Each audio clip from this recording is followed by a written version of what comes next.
Bonjour à tous, je suis Nora Attaf. Dans cette vidéo, je vais vous présenter les 3 travaux pratiques que j'y ai réalisés lors de nos séances en classe.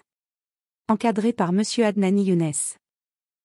L'objectif de premier TPC est à acquérir une compréhension approfondie des commandes MATLAB requises pour la détermination des fonctions de transfert, qui sont des éléments essentiels dans l'étude des systèmes dynamiques et du traitement du signal. On a vu la commande nécessaire pour déclarer la fonction de transfert simple.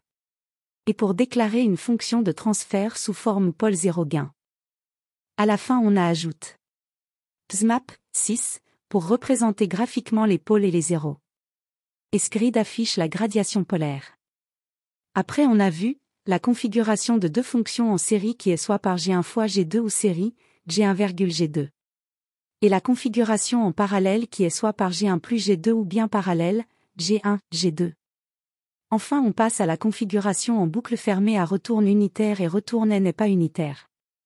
Pour l'exemple un on a G1 et G2 en série donc on a appliqué la configuration en série. Enfin on a 6 un égal à feedback, G1, 1,1.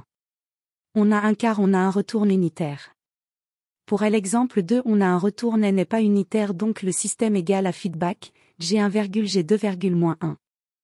L'objectif de TP2 est d'acquérir une expertise dans l'utilisation de Simulink en présentant des systèmes asservis linéaires continus de premier et deuxième ordre et démontrer leurs réponses distinctes. Simulation 1C est pour un système de premier ordre instable.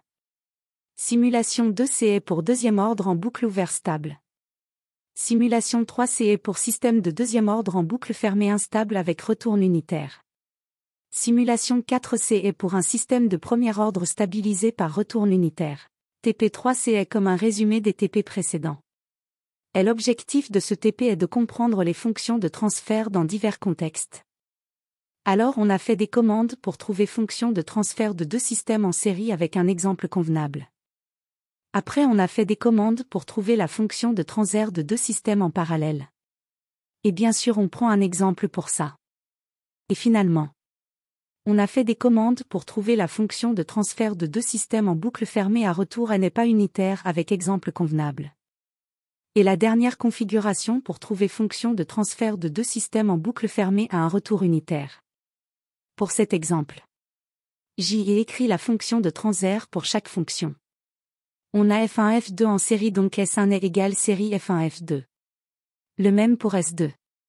Et FC est une configuration à boucle fermée à un retour unitaire. Donc F est égal à feedback S1 S2.